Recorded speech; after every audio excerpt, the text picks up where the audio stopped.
Okay, great. Hey, welcome back, everybody. It's good to see you. So the plan for today is to just see how much further we can get into Chapter 4.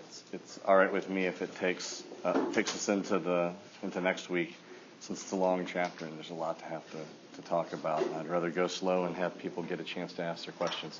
So quick review first of all, questions from y'all other than questions people have already kind of asked. All right, cool.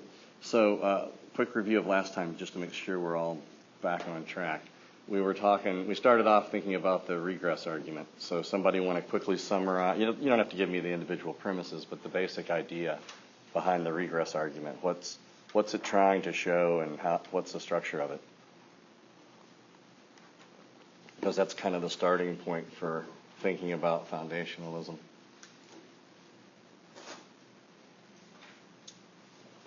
Oh yeah, it's infinite regress is like it's either a big tree where it goes all the way back, so it can be circular, or it becomes like a big web. It kind of gets weird.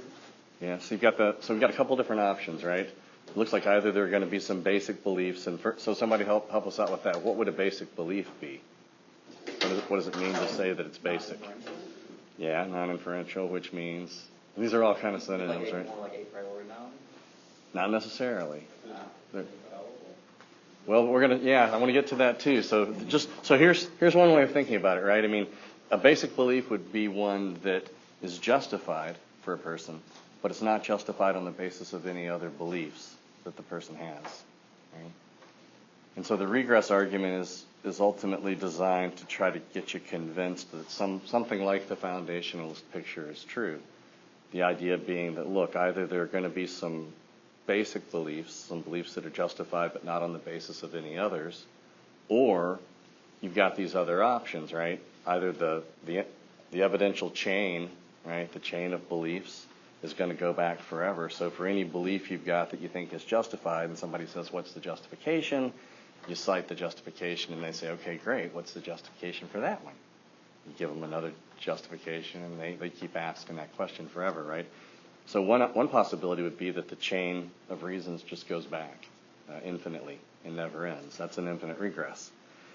Most folks would say that that's bad news, right? That threatens to be a kind of a vicious regress, as they say.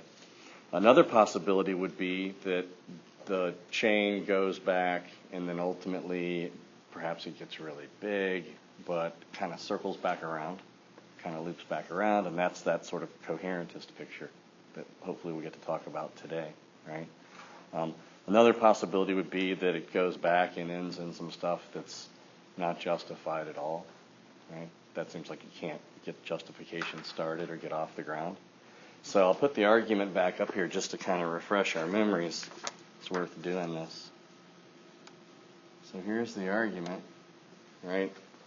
They either terminate an unjustified belief or the chain is infinitely long, infinitism as it's called, unending, non-repeating, or there's some sort of loop, some sort of circle. But again, when you say it like that, it makes you think of circular reasoning, and coherentists don't think that you can do it in at least a simple way. These systems have to be really, really complex.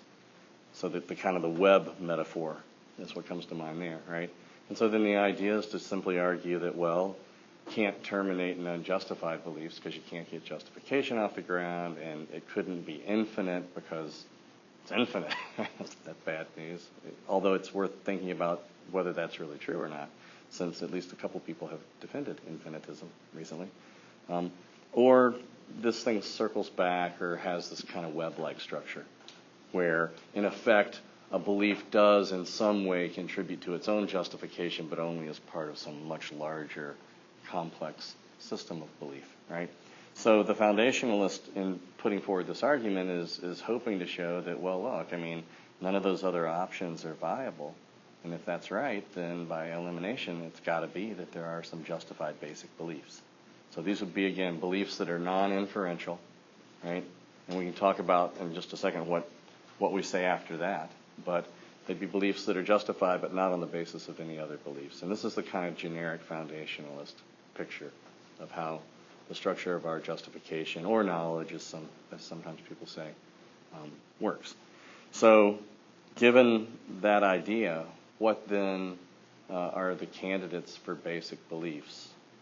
And see if you can do it just from memory without having to look back. But if you have to look back, you can. So what kind of beliefs are the ones that are presumably the basic ones, according to Cartesian foundationalism? The cogito? Well, the cogitos, this is Descartes, one of Descartes' famous contributions, right? This idea of I think, therefore I am, the cogito. And that certainly might count as one, but I'd rather wait on that because I think there's Anthony? So, and more generally just what they call appearance beliefs. Yeah, so beliefs not about how things in the external world are, but how they seem to you to be, right? And that's the distinction. And I'll use this phrase, the external world, a fair amount, especially when we start talking about skepticism later in the semester. And the idea behind the external world is that it's everything beyond the immediate contents of your conscious experience. So what you're immediately aware of are your sensations and your perceptions, and then also your other thoughts and feelings. Beliefs would fall under that category, right? So appearance beliefs, these are, according to the classical Cartesian picture, those are the candidates for basic beliefs. These are beliefs about how things seem to you to be. So I'm appeared to cuppishly right now, or I'm appeared to as if I'm in a classroom with students, right? It looks as though, or it seems as if. And the force of all of those expressions is to get us to think about the fact that we're not making a claim about the way things actually are, but just about the way things seem to be from the subjective point of view. Why is that the starting point? Well, because the second question is what makes the basics basic? And with that in mind, right, you got to find a suitable class of beliefs to serve that purpose. So one answer to what makes the basics basics that we talked about is that they're indubitable, right? That the person can't doubt them. But that turns out not to be the best account of why they're basic, because a person might be unable to doubt a belief for any number of reasons, psychological reasons that have nothing to do with its epistemic credentials, right? There might be certain beliefs that people have that they just can't manage to seriously doubt or think might be wrong. So I believe that my mother loves me, pretty sure of that one, but I can't prove it, right? Whatever that would mean. How can I, how is that I'm unable to do it? Well, I mean, I can't doubt it. I can't bring myself to take seriously the idea that she doesn't love me.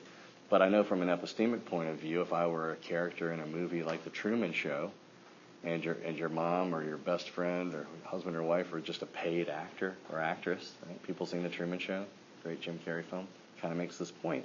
Well, then clearly I'd be mistaken, right? That these people are actors, they probably don't really love me, whatever, right? So certain beliefs might be ones we can't doubt, but that's not going to be enough. But what we're really looking for is something that gives us the epistemic tie. And so the next proposal was what? If it's not that they're undoubtable or indubitable, then what? What is it that makes them? Yeah, thanks, Ian. They can't be mistaken for something else? Yeah, they can't. You're infallible with respect to these things. Now, different accounts and different theorists have said different things. Some people say they're incorrigible. You can't be corrected on them. Some people say that they're unrevisable or rationally unrevisable. People have made different claims. But this idea of them being infallible is what I had in mind, right? That's what Feldman discusses. And so if the class of putative basic beliefs are limited to appearance beliefs, and I'll just call them that, right? And then the question is, well, what makes the appearance beliefs basic? Ones that can be justified without appeal to other beliefs. Well, the idea there would be that they're infallible. You can't be wrong. You can't be mistaken with respect to those beliefs. And then the final sort of question that we considered was, what connection do the basics have to the non-basics? So the inferential beliefs, the stuff higher up in the chain. And the proposal there was what? According to the classical view.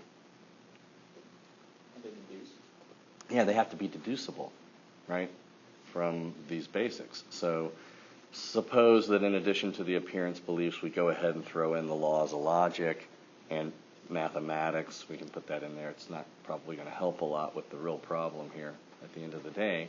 And then whatever appearance beliefs a person has, the cogito, the belief that I exist and can be sure of that, I can be certain of that one so long as I'm thinking that thought, that presumably counts as something like an appearance belief, right? It's not a belief about the external world. It's a belief about one's own existence, but assuming you exist. So in any case, so that gives us the initial account, right? And that's kind of how far we got. Questions about any of that stuff? I'm happy to say more if we need to. All right. So 3 problems that Feldman discusses for Cartesian foundationalism. Here they are. Right? So the first one is that what if it turns out that the appearance beliefs are not certain? If you can be mistaken, not just about how things are.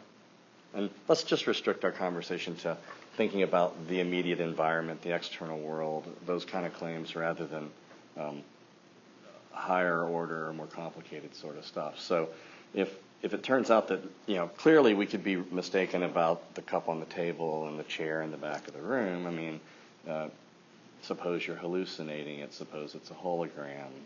Let your imagination rip, right? You're in the Matrix. You're the victim of one of Descartes' evil demons. We'll see all this when we talk about skepticism in the middle part of the semester or the course. So clearly you can be mistaken about those, but what if it turns out that you can be mistaken about your appearance beliefs with respect to how things seem to be? Well, then that would undermine the status of the basic beliefs, right? Because then presumably they'd no longer be infallible. So one objection that we'll think about, let y'all think about, is whether or not these appearance beliefs are in fact infallible, right? Another problem that Feldman discusses, and these aren't the only objections. So if you think, and here's, again, I'm just kind of throwing out paper topics along the way. I'll be trying to get together a rubric and put some topics together for you here in the next little bit, but I want to get further along. So suppose that it turns out, right, that there just aren't enough of the basics, right? If there aren't enough of those to do the amount of justifying work that needs to be done, then again, foundationalism would seem to be in trouble, right?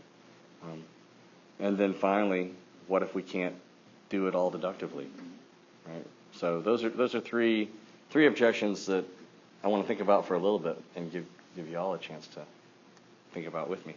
So yeah, Anthony. Also, paper idea here would be if you think that there are some new objections that aren't mentioned here, or if you think that these objections aren't good, or that there are responses to them, then I think that's a fine thing to try to work on. Right? So that would be something we could talk about just to make it clear that these aren't the only 3. These are just 3 kind of big ones that he chooses to take up. So what about the first one here over on page 55, right? You've got the frying pan example that people have been thinking about in the discussion boards and talking about a little bit. Anybody want to read that one for us? Sure. Corey's the reader. Thank you. Yes. The frying pan. You're walking toward a counter that has an electric frying pan on it. You've just been told, be careful with the pan because it's very hot. As you approach the counter, you trip and put your hand out to stop your fall. Your hand unfortunately comes right down on the pan. You immediately pull away thinking, I am now having a sensation of extreme heat. In fact, as you soon realize the pan is actually not on, you do not feel heat at all. Okay, cool. So thanks, I appreciate it. So that's the first one here. Let me get that up here for us. So appearance, beliefs, and certainty. All right. So first of all, what do people think about the frying pan example? Convinced, not convinced? I have to say, when I remember when he was writing this and was thinking about this and talked with him about it, and I was having trouble getting myself convinced that you could be mistaken about your appearance beliefs, because I'm sort of sympathetic to this Cartesian idea that, well, look, I could be mistaken about anything in my external world, right, in the external environment, but surely I can't be wrong about my beliefs just about the character or quality of my experience. That opens the door to a whole new kind of problem, which is a sort of skepticism about the internal world, right? So ever since Descartes, well, actually further back than that, right, if you go back into antiquity, you have skeptics then as well, different kind of skepticism, Pyrrhonian skepticism, but certainly with Descartes and the early moderns, the problem of the external world really comes into the fore, right? That's this worry about, well, how can we be sure about the nature of things outside of our own mind, given the fallibility of sense experience and the fact that so much seems to be based, our knowledge of the world is based on that. But if it turns out that you can be mistaken not just about that, but also how your beliefs about the character of your own experience, what thought you're thinking, right? Then that's a worrisome thing, because then you've got a kind of internal world skepticism, at least looming, that would have to be dealt with.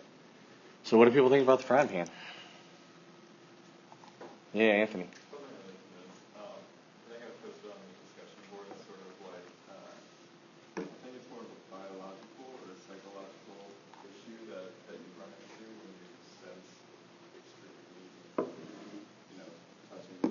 Yeah. I don't remember my exact words in the board, but I said something like, perhaps your body is like triggering the actual sensation of you experiencing this heat in order to prepare yourself for the heat. And Feldman kind of talks about that, right? He sort of mentions that as a possible way out. And then I started reading more, and I'm like, oh, cool.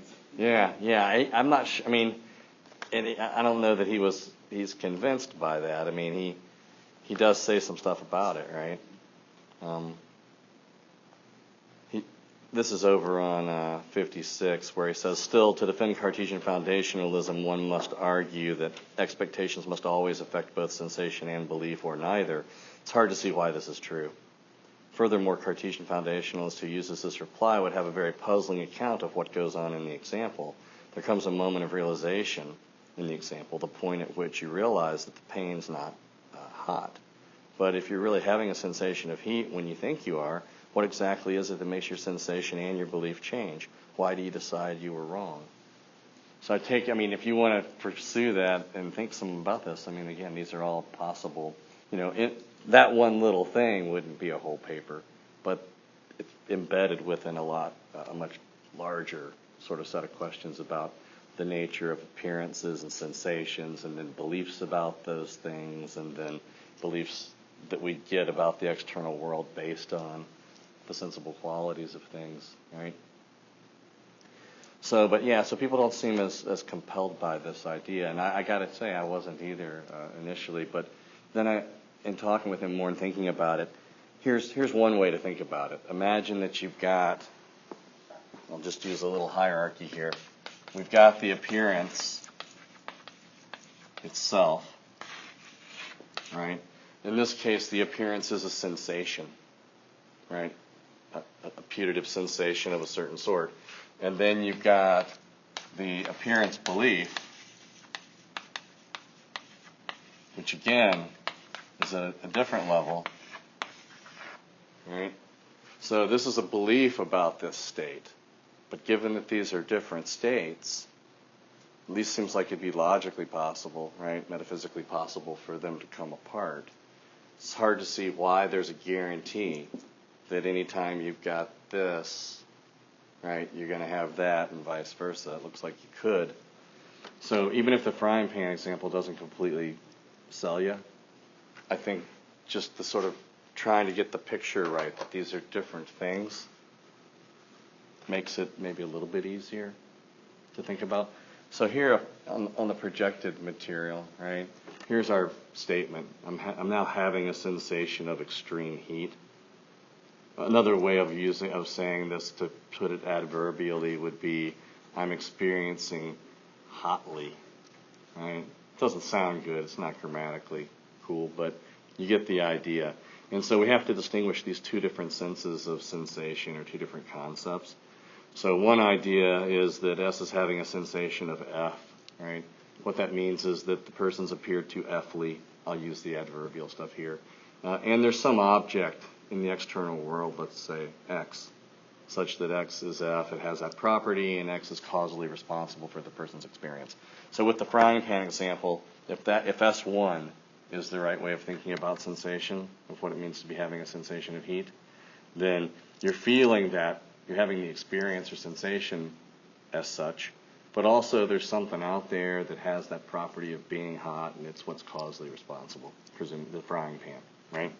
That's not the one we're really after, though, because these appearances and these appearance beliefs are supposed to be things that are, these are wholly internal, right? And these are beliefs about these wholly internal states.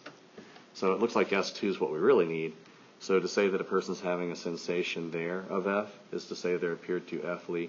In other words, they're having the sort of experience that they would normally have in the presence of a thing that has that property, right? So clearly that's the one we need. And again, I won't take the time to try to read all this to you, because you can look at it. It's out there on Canvas. But you can see what happens. It looks like it's the second sense, S2, that we need here, right?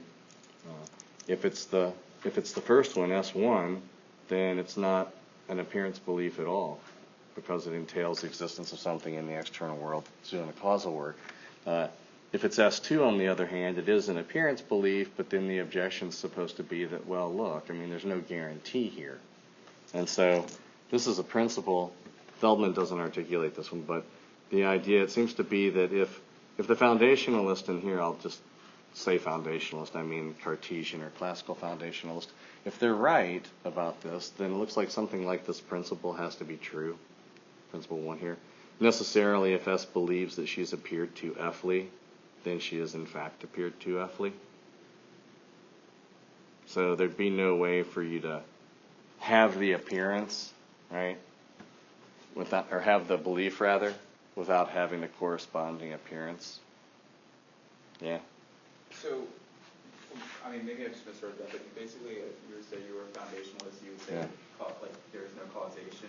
It's always between appearance and appearance belief. There's no causality of it. Well, no, I think the foundationalists, the way they really want the whole picture to work, right, is they want these appearances to be the cause of the appearance beliefs, and the appearance beliefs to be the cause of the external world beliefs. This is how these are the inferred beliefs, right? So these aren't beliefs at all. These are just ways. These are ways of experiencing. These are just conscious episodes of things having certain sensible qualities, right? So a sensation of hot or cold, sweet or sour. I'm having a certain green sensation right now, a tactile sensation, right? So these are just at the level of sensations. But I'm using the word appearance because it's a little bit broader. Sensations can include things like itches and tickles and sensations of hot, cold, sweet, sour. But then presumably you'll have visual appearances as well, auditory, right? So seeming to hear a sound, right, a bell ringing. But if you've got tinnitus or some condition with your ears that's causing that, then there's not really anything out there that's causing you to hear that sound, right? Something internal. So these are these conscious internal states. These are beliefs that you have about those things. And on the basis of these things, we're supposed to be able to infer our beliefs about the external world, right? So these up here get inferred from these guys, right? But it looks like what the Cartesian is committed to is something like that principle I there, right? Which is that basically it'd be impossible for you to have this belief and not have the corresponding state. And the frying pan example is supposed to show, well, no, you've got the belief that I'm experiencing hotly or heatishly or frying panishly, whatever, right? I'm experiencing that way. That's the belief you've got. But in fact, the underlying state doesn't have that character at all. The sensory state, right? But in turn, I don't know if this is answering your good question, though, Corey. I mean, yeah, there's supposed to be a chain of causal connection here, right? So these things give rise to these things, which then in turn can cause, they provide the justification for these other things. Yeah, I mean, when you put it like this, the way like you wrote it on the board Yeah. versus the frying pan example, Yeah. like it makes more sense to just see Yeah. it like from the frying pan example that was like kind of. You were having, yeah. Yeah. Well, what, and the reason why? Similar to Anthony's kind of thing? Because it seemed to me You're like just- it's coming from somewhere else. Yeah. Well, I mean, there are some interesting things like phantom limb, right? There's these phantom pains and stuff like that. I think that's kind of unusual. I mean, how is it that, suppose I have, I've suffered an amputation and this is a documented real phenomenon, right? And so I'm missing my lower right leg, let's say, and yet I'm having excruciating pain, and I'm pointing to the place where the pain's coming from, and there's no physical object there, and of course, people that study this, the pathophysiology of pain, and neuroscientists can tell us, well, I mean, that part of your body's mapped onto a portion of your brain, and whether it's there or not, that portion still, can get triggered. Whether that helps with any of this or not, I don't know. I'm inclined to think that the people who are claiming that they're experiencing this phantom pain are in pain, right? They're not malingering, presumably. But in any case, so yeah, I think when you break it apart like this and you realize that, and that's kind of what did it for me. But still, to get a really convincing example of it is hard. Yeah, I agree. The frying pan's a kind of tough one. Would like that example you seen where like they put the sheet down and put your hand on the left side of the sheet and then the stick hand. Yeah. And then they hit. And the guy hits the. And like right. Supposedly you feel pain. Yeah. I mean, I've never done it. Yeah, so that'd be another one, right? Where you have the appearance belief. I'm experiencing in a painful way. Again, there's no good English grammar for this. That's not kind of the point of it. But I'm having a painful sensation. I have a belief that I'm having a painful sensation. But how could I really be having the painful sensation if nothing, it's all in my head, so to speak. But again, even there, you might be tempted to say, well, look, I mean, if the subject's subjectively claiming that it hurt, then why don't we take it at face value? He gives the other example there, right? Another kind of example, I thought, where expectation effect, right, could play into things. So if a person has a kind of, in the case of that example, you're giving that experimental thing, maybe the expectation that they're, and the experimental setup does kind of cause them to get it wrong. Or you might think, no, it actually triggers this. So there's some good hard stuff here, and some of it crosses out of epistemology and into philosophy of mind, philosophy of psychology. But again, these are just potential ideas of whatever. I'd rather people be writing papers on things that they're actually excited about and into. So, make some notes along the way. If you want to talk more about it, email me or see me in office hours, and we can do it. But it does seem to me that something like this principle, that necessarily if the person believes that they're appeared to effly, then they are in fact appeared to effly. And the thing here is, notice that this is a belief, right? And this is just the appearance itself. Part of what makes this hard is that thinking about appearances is hard, right? We don't normally do that. I think normally, in fact, this whole layer, this layer, and this layer, in this kind of picture, are largely just sort of go unnoticed in a lot of ways, right? I mean, what we really are thinking about, at least in the case of external world beliefs, are these things up here. Unless you're really focusing on the phenomenology of conscious experience, in which case you're trying to think about these things, right? But there's been quite a bit of critical pushback to the idea that there is anything we can take for granted at this level, right?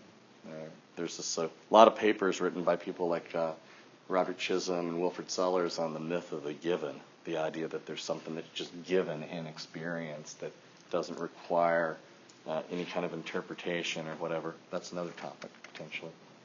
So that's one objection. Thoughts? Now, notice that this principle here, right, that would seem to be what's required to defend this kind of picture about appearance beliefs being infallible, that's a different claim than this one right here, A, that necessarily any time a person's appeared to in a certain way, then they're going to have the corresponding belief. Presumably that's not true, right? Because after all, appearance beliefs do seem rare, which kind of segues into the next objection, right? I mean, again, in everyday life, you're busy, right? You're going through, you're in the world navigating around, and you're having various experiences, experiential input. And if this is going on at all, it's kind of bypassed, and we go right to this next level, right? Rather than stopping. And we just don't have, outside of the classroom, outside of what we're doing here, it's not something that we spend a lot of time thinking about, I suspect. So, and again, this isn't really meant to be a psychologically realistic picture. So I can say that in defense of the foundationalist idea. They're trying to provide a theory about the structure of our justification for our belief, and it's not meant to be psychology. So I don't know how much weight to put on that as an objection, but I agree, it's not maybe that realistic a picture. All right.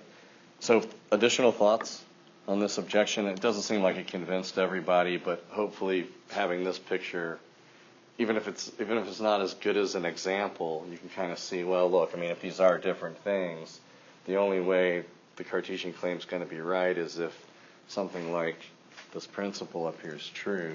There seems to be you'd have to defend that principle. So what's the defense of it? Okay. Why not think that it's at least possible for a person to have this and not have that go along with it? It certainly can happen at the higher level, right? You can have external world beliefs and turn out, to be wrong about those things. So, all right. So this next kind of objection, and we can go back if we need to, but just in the interest of making some progress here, the not enough basics objection. All right.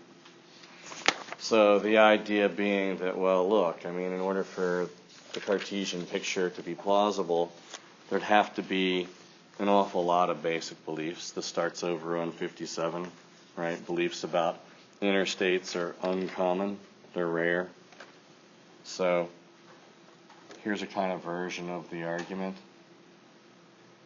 If classical foundationalism is correct, then our inferred beliefs, in other words, our external world beliefs, are well-founded only if they're based on appearance beliefs. Those are the putative justifiers. But most of our inferred beliefs are not based on appearance beliefs, so most of our inferred beliefs are not well-founded. But according to the standard picture, we know a lot, and we know a lot about the external world. And presumably those beliefs are not only justified, but they're based on their justifications, right? So, again, this would be an argument against Cartesian foundationalism. He switches here, right, to talking about well-foundedness. Why is that? Why does he do that?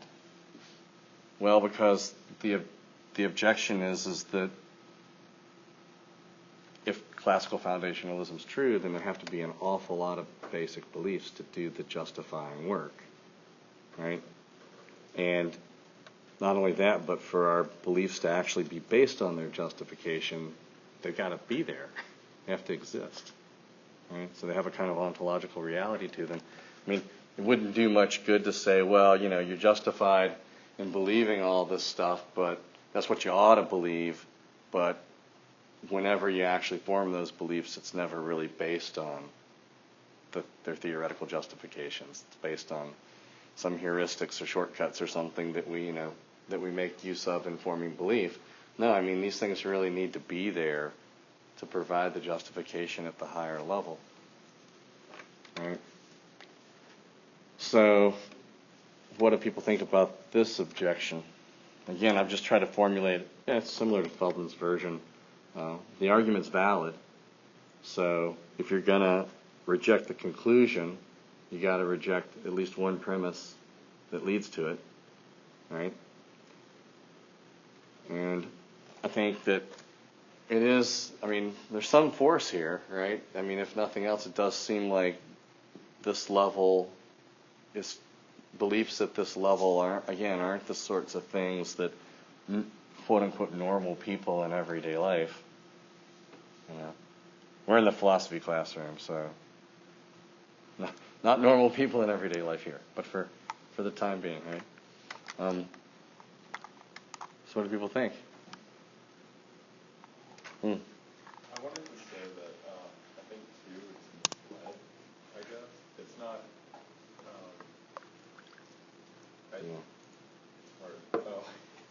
So you think two's misleading somehow? I think the argument has been misled. Come back to it. Yeah, that's. I mean, I want. Yeah, I'm anxious. I want to hear. Yeah, I want to try to figure it out too. I think we base our beliefs on the basic beliefs, but we skip that part. Okay. Yeah. So I mean, so you can kind of have it both ways. Yeah. It sounds like what you're saying is that, look, I mean, just because we're not explicitly thinking about those things all the time, and in everyday life we're going about our business of trying to get to this level, what we really care about, right? I mean, I'm interested in whether or not the car is going to stop at the stoplight. I'm being appeared to as if it might not stop, but the appearances of it not stopping aren't what's going to hurt me. It's really not stopping, right? So there's a real world cost, and we know that the brain's got to perform all this remarkable computation. So yeah, sitting around and expending valuable cognitive energy focused in on this level of stuff isn't probably a very good use of our cognitive resources and time, right? Probably not particularly evolutionarily advantageous either. So you can make a case that maybe these things are in fact there to be had. I mean, as far as theoretical resources, the Cartesian can appeal to them. They don't seem incoherent or nonsensical, but to what extent? So I guess the question is is it enough that they just be there, even if we're not consciously exploiting them outside of this context where we're trying to figure out the picture? Is that enough? Because I think that a more powerful objection is, well, look, they're only there when we start reflecting on how to get this picture off the ground, right? And maybe there aren't going to be nearly enough of them. I mean, sure, take any external world belief, any, say, visual belief you're having right now about how things look to you, or about how things are, rather, right? If you needed to fish around and find a corresponding appearance belief about how they look, just about that, you could do it, right? But does that mean that belief was there all along, or are we just kind of cooking it up willy-nilly? Feldman considers like 3 classes of beliefs, right? On the next page, everyone 58, of non-conscious beliefs. So we've got the ones that are stored in memory. So they're there, presumably, but you're not aware of them consciously or currently until they're, sort of brought to your attention, right? Then he's got another interesting class there. These are beliefs that presumably they're tacit. In other words, they're there, but they're kind of silent or muted in the background. They're the ones that we use in explaining behavior. So this kind of ties in with earlier things I've talked about regarding folk psychology, right? So the sort of everyday picture is the belief to desire explanations of human behavior. So why did so-and-so go to the water fountain? Well, presumably they were thirsty. They had a certain desire, namely to quench their thirst, and they also had some background beliefs about the best way to do that, and namely that the water fountain would have water. So there's this whole stock of other stuff in the background, right? That's kind of normal folk psychological approach to explanation. A lot of those beliefs and desires, right, are at this level, presumably, they're non-conscious, right? But they do play a role in how we explain each other's behavior, right? We have this practice of attributing these folk psychological states to one another. So there's that class, right? And then he's got this other kind of weird class down here, the third one, of things that you might claim you have those beliefs, but you've just never thought of them because they're kind of bizarre, right? So that the Statue of Liberty isn't 10,000 years old? Probably, yeah, you agree with that? Unlikely that was something you were thinking about. Maybe you've never thought about, wondered about that. Is it plausible to think that's a non-conscious belief that you've got? And again, there's some hard stuff here, and this is fair game for people if you find it interesting. I don't know that I have a lot to add to it other than just that, here's an argument that's got to be responded to, right? So if it turns out that there aren't enough basic beliefs, and again, hopefully it's making sense to people, the difference between them being there as theoretical resources to provide this kind of picture about the structure of our epistemic justification. That's one thing, right? Just that you could be justified if as theoretical entities we can appeal to these things. But that's different than saying, no, they're real, psychologically, they're out there, and our beliefs are really based on those, right? And thereby well-founded. Right? That's why he shifts from talking about justification to well-foundedness, because presumably what's at stake here is the reality of enough of these things to really be the basis for our justification, right? For our empirical beliefs. Alrighty, so thoughts, questions? Convincing? Unconvincing?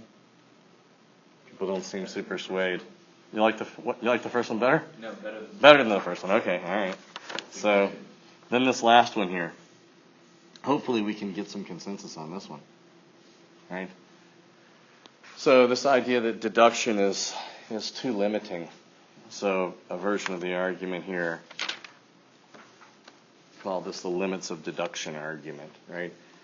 If classical foundationalism is correct, then all of our inferred beliefs are justified only insofar as they can be deduced from basic beliefs and simple logical rules, right? But most of our inferred beliefs about the external world, for example, can't be deduced from basic beliefs and simple logic. So most of our inferred beliefs aren't justified. But according to the standard picture again, which again, we're not assuming that it's completely true at the outset or that it won't have to undergo significant revision, but just as a kind of provisional thing. Let's just at the outset start with that and see how far it can take us. According to that standard view, many at least of our inferred beliefs are justified. So classical foundationalism would be false if this argument is a strong argument.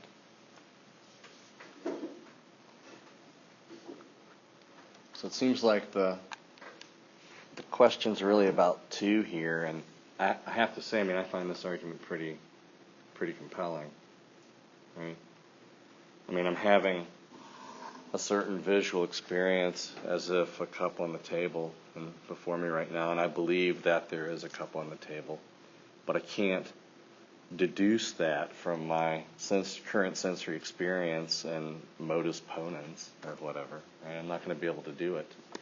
And this is a point that is often kind of shocking, I think, to folks in the intro setting, in an introductory level course when you talk about skepticism, because people want to say things, well, like, no, you can prove that the cup's on the table. You can touch it, you can see it. Right? That's proof. It's not, though. Right? You could be mistaken logically. And so that's a kind of a point about the difference between induction and deduction. So there's no logical guarantee that any, sensory experience is going to make it the case that there's something on the other side corresponding to it, just the way your senses are going. All right, so those are three objections. Again, not the only three. If you think you've got a new one or a different one, or if you think that there's something better to be said than Felton says on these, then that'd be something to think about. We can write about it. So the next thing here, I want to think a little bit about coherence theories. And this gets even murkier. So if you thought that foundationalism was confusing, I wish I had something better to say. And I think the coherence theory is fun to think about, but it's kind of murky.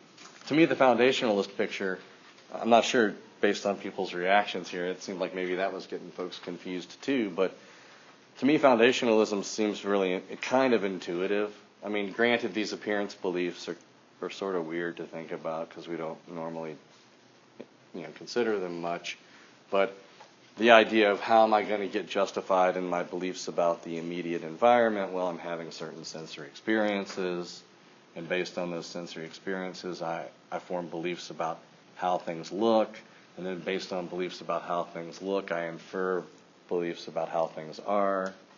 That's a kind of picture that to me has some initial appeal, in part because I often have this image in my mind of the mind on one side and the world on the other. I won't erase this, and so the question is, how do you bridge the gap, right? The sort of from experience to the way things are. How do we get at that? And the foundationalist at least has a story to tell.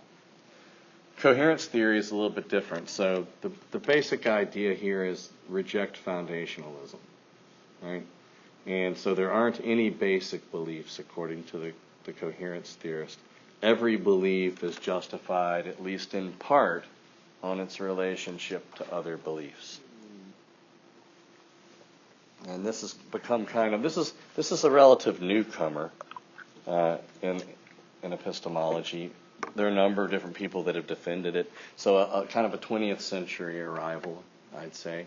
The two main folks that have, as far as I know, have done a lot of work on this are Larry Bonjour and Keith Lair, and Feldman references both of them in the footnotes. And they've tried to develop, this has sort of been their project over their careers, to try to make the case for the coherence theory. Another famous philosopher who advocated the coherence theory, though he didn't do, I think, the kind of work that Bonjour and Lair did to really look into the details, is Quine, W.V.O. Quine. We'll talk about Quine late in the semester when we look at naturalized epistemology. He's one of the sort of the early advocates for that. But Quine has this picture that he calls the web of belief. And the idea is that rather than the kind of inverted pyramid where you've got the foundations and then you've got this sort of superstructure that's built on these foundational beliefs, our knowledge instead, according to him, is more like a web. So we've got this kind of, this contributes to the kind of amorphous, vague sort of feel that this stuff has, right? We've got this kind of web-like thing, and if you've ever observed a spider web, then you know it has kind of interesting quality where any one little, if you were to touch any one little part of it, it kind of ripples through the rest of it and get to any of the other parts. So according to this kind of web of belief metaphor that Quine likes, what we've got is this sort of structure of all these different beliefs. Some are closer to the outside and some are closer to the interior. And what determines where they are in terms of proximity is how closely tied to experience they are. And this is kind of important because it plays into one of these objections that Feldman wants to consider, this or sort of a problem for coherence theory, which is, it seems like you could generate coherence, you could increase the coherence value of a system of beliefs by giving up any number of different combinations of beliefs within the web, right? So how do we know which ones to give up, right? One sort of way of thinking about it is that you're having a certain visual experience, right, as of a cup on the table, and that's one belief that I've got, but I could always claim hallucination, right, and not hold on to the belief that the cup is on the table. Instead claim that no. Now you may say, well, but that's clearly irrational. Well, I mean, you have to tell a story. I mean, these individual beliefs are embedded within these large systems of belief, right? They're super complicated. So we've got the beliefs out here at the periphery, at the edge of the web, that are the ones that are most closely tied to our immediate sensory experience. And then here in the center, this is logic and mathematics right here. Right? These are the ones that would be the most distant from our sensory experience. These are a priori. These are the necessary truths. These are the ones that we'd be most reluctant to give up. These would be the hardest to give up. But Klein says that in principle, this is where his idea is kind of a radical and influential one, that in principle we could even give up some of these. These could be revisable. So, for example, the law of excluded middle, if we have to give that up in the face of quantum stuff, right? So now all of a sudden you're agreeing, right? I mean, so these things that we think of as laws are they're distinguished not because they're basic, not because they're infallible or rationally unrevisable, but in part because they play such a central role in our theorizing, right? This is the core right here, and Klein's sort of maxim is preserve the core, right? Do everything you can to try to do as little violence to this as you can. So better to change these folks out here if we have to give some stuff up, but there's no set of beliefs that are sacrosanct, that are inviolable. So in any case, thinking about coherentism, it's characterized by these two theses here. Only beliefs can justify other beliefs, right? So that's a crucial tenet of coherentism. And every justified belief depends, in part at least, right, for its justification on other beliefs. So we've got some questions that we've got to answer here. What exactly is coherence? This is a pretty fundamental question for the theory. And he gives a couple of different examples, right? He's got the growing hair example and the falling limbs example. Do we need to talk about this? Anybody want to remind us? You can read them if you want to, or you can just describe them. Maybe the growing hair is a good one to read. Anybody want to? It's over on 61. Do we need a student reader?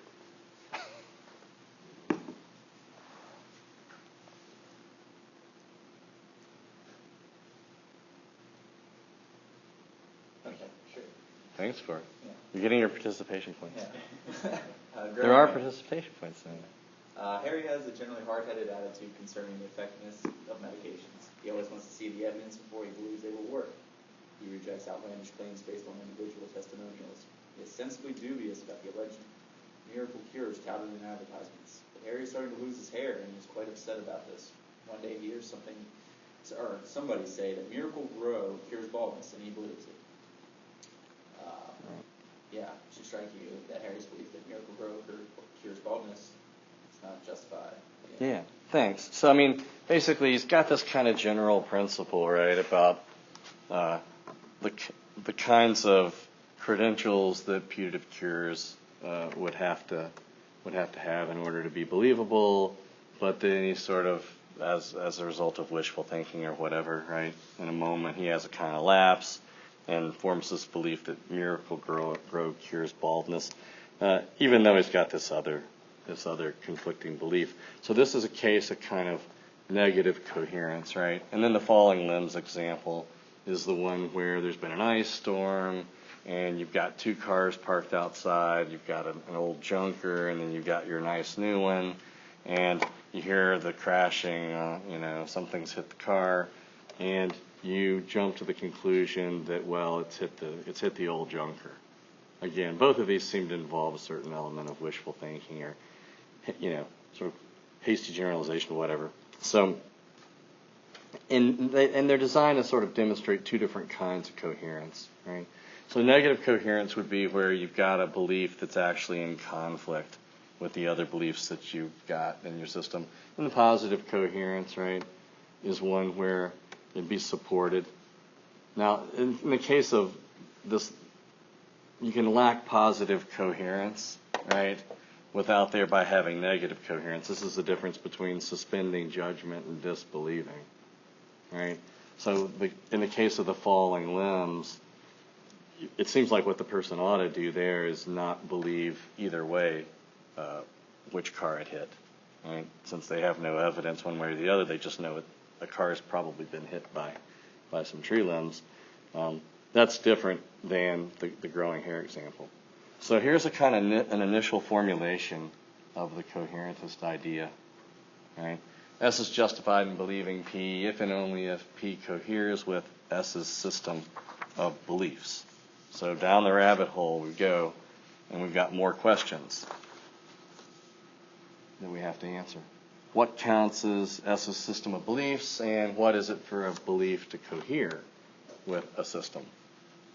All right. I don't know how, if people want to go through this slowly like this or not, or if you just want to get to the objections, but because some of these require a kind of reading through it several times to see exactly what the problem is, but I think it might be worth it.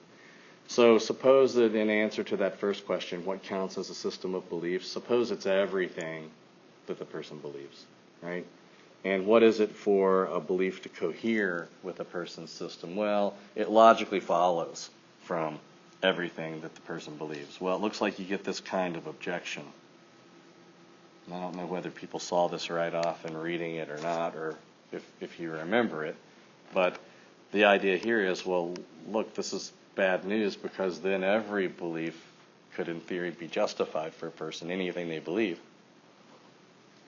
Right? Suppose I've got among my system of beliefs, so my system is all the stuff I believe. I believe P and Q and R and S, ... right? Well, if this is my system of beliefs right here, then obviously that's going to entail P, right? If I've got this giant conjunction of things I believe, then any of the conjuncts is going to be entailed, right, by that. So according to this proposal, this would be justified just in virtue of it being a logical consequence of my entire system of beliefs. That's not going to be any good, right? It collapses this sort of distinction between belief and justified belief, which we're trying to preserve, since this is a theory of epistemic justification. So another kind of proposal that he considers, how do we fix that? Well, here's another idea. Suppose that S is justified in believing P if and only if S's system of beliefs is coherent, whatever coherence amounts to, and includes a belief in P. Right? So the difficulty with this, and again, kind of harder to see, you may have to go back and read through it a couple times. This is over on 63, is that it collapses the distinction between the justificatory status of individual beliefs and a whole system, right? So every belief in a coherent system is justified, and every belief in an incoherent system is unjustified. But the problem is that every single one of us has an incoherent system to start with at some level, right? I mean, you've got a whole big corpus of things you believe, a giant stock of beliefs. The vast majority are non-conscious or non-occurrent beliefs. They're stored in memory, and then whatever you think about those other categories we discussed, right? So given that you've got this, gigantic stock of beliefs, very unlikely that it's even, all logically consistent. Probably you've got some inconsistencies among your belief set, right? From a standpoint of psychological reality, that would seems right. There are things that you believe, and then other things that you believe, and consequences of each of those that turn out to be in conflict with each other, and you're just not aware of it. Sort of justified inconsistent beliefs. In fact, there's a great paper by Richard Foley by that title, if people are interested in that topic. Can you ever be justified in believing in giant set of inconsistent stuff? And Foley argues that you can in certain kinds of cases.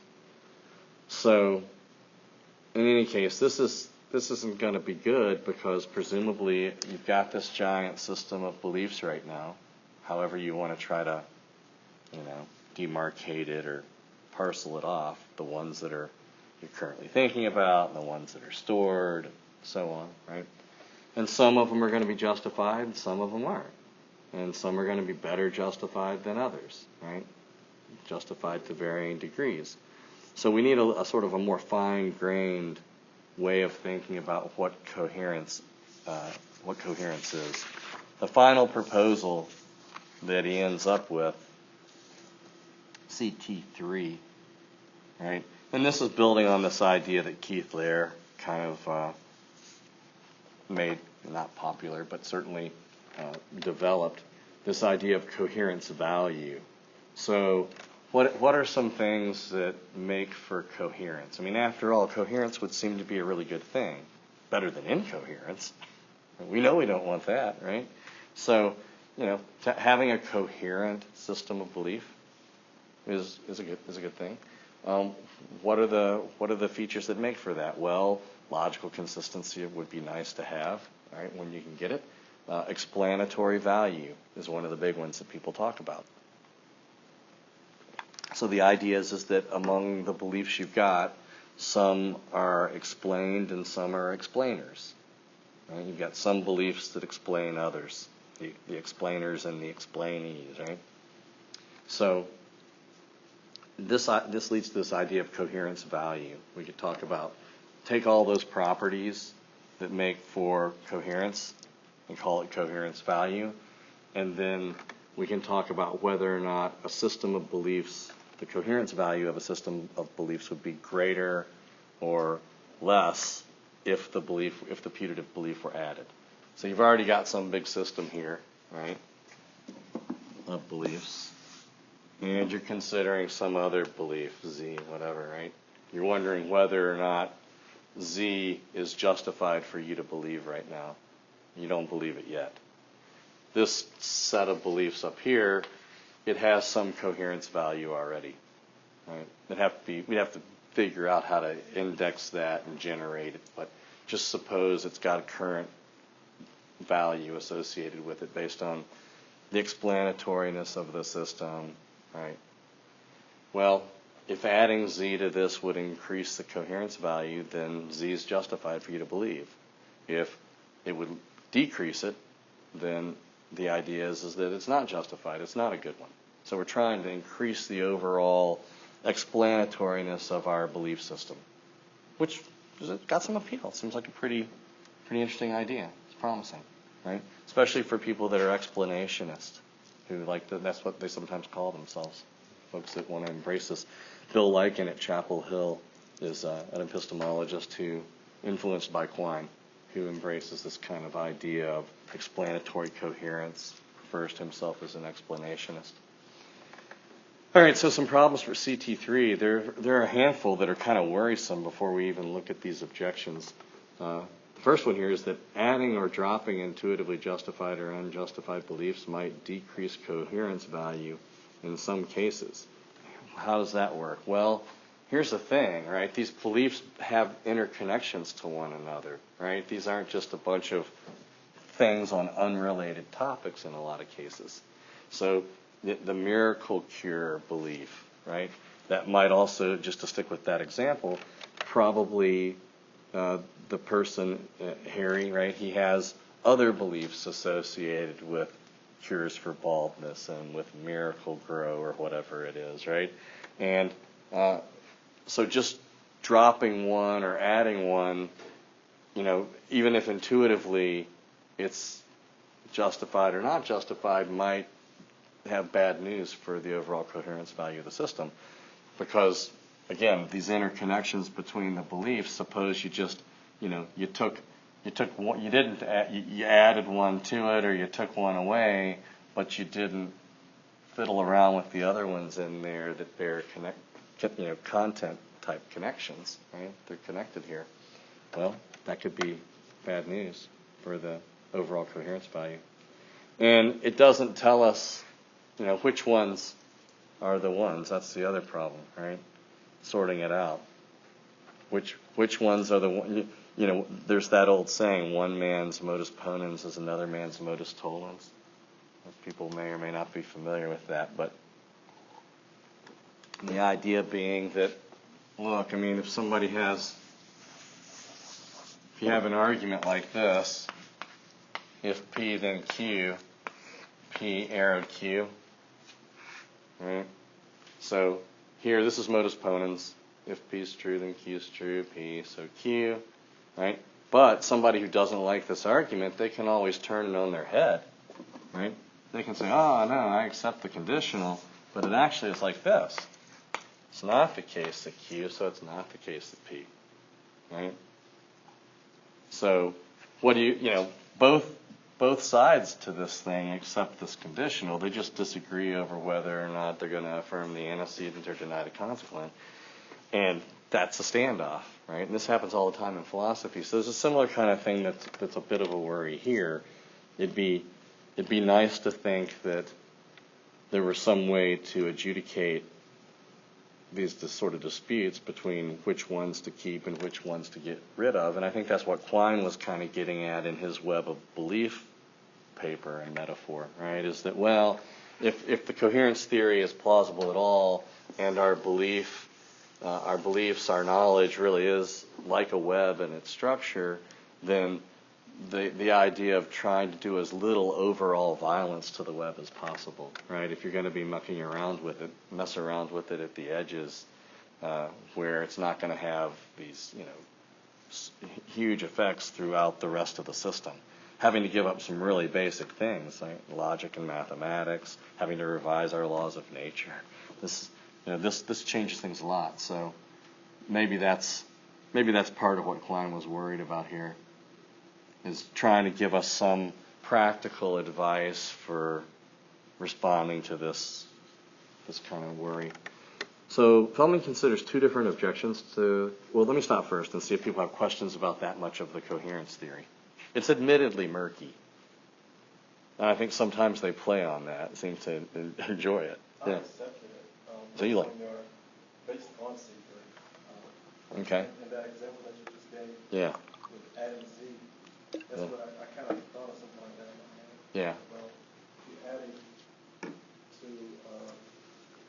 in a case if you're adding to the coherence value, but I don't think I stretched it out and actually connected all the values. Right. When you're adding. So that's the worry, right?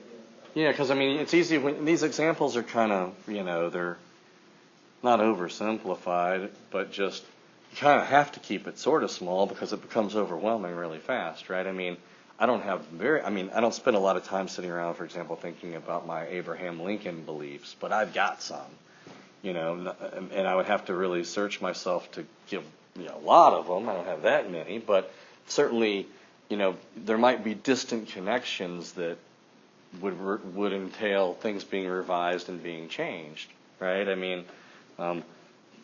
Things involving the ordering of the presidents and involving, anecdotal stories that I sort of remember from reading as a kid in history books, and maybe that stuck somewhere. So I've kind of got some stories in my mind about Honest Abe. Well, whatever, maybe. So it might turn out that there's just a whole bunch. The implications for dropping or adding just one belief could be pretty substantial. And when you think, I think that's a good point. And especially depending on what the belief's about, right? Suppose, it's one thing when we're talking about, okay, my belief that the cup is on the table. I believe it. I think I know it. Standard view says I do. But if I had to give that one up, okay, I'd have to revise other beliefs I've got right now about the regularity and in my experience, my perceptual experience being abnormal. I'd have to plead hallucination. I'd have to think that maybe something weird was going on. I was being punked, or I'm part of some psychology experiment and I'm not in on it, right? I have to tell some story about it, so I'd have to give some stuff up. But maybe not nearly as much as if I added or deleted a belief about, some deep metaphysical matter, right? God's existence, or whether morality is real, or something that's a kind of construction, beliefs about the nature of right and wrong. Imagine having, suppose you start to find yourself flirting with skepticism, right? And then you're thinking about adding some skeptical beliefs. Well, there's going to be huge consequences for anything that falls under that category of skeptical belief. So I think that's a good point. So I've got these two objections. This first one here is this alternative systems argument. And the idea is, well, I'll just read the argument. If the coherence theory is true, then a belief's justified if and only if it coheres with the believer's system. Premise 2, a person can make any selected belief cohere with the system by properly adjusting the rest of the system to make it fit. If they're true, then it looks like a person can make any selected belief justified. by properly adjusting the rest. But it's not the case that one can make any selected belief justified by properly adjusting the rest, so the coherence theory is not true. Now, Feldman makes kind of two different points about this. I don't know if people remembered. Anybody remember what he says here? Well, so it's kind of interesting. On the one hand, he brings up the topic of doxastic voluntarism, which we've talked a little bit in the past. I've mentioned it, which this idea that, well, to what extent, if any, are beliefs under voluntary control, or what kind of control do we have over our beliefs? So he seems to think that the argument missteps there by assuming a kind of strong doxastic voluntarism. And that's one kind of problem. But then he turns around and he says, but wait a minute, I mean, the core part of the argument, this idea that different systems can be justified for different people, he likes that. Evidentialism's friendly to that idea.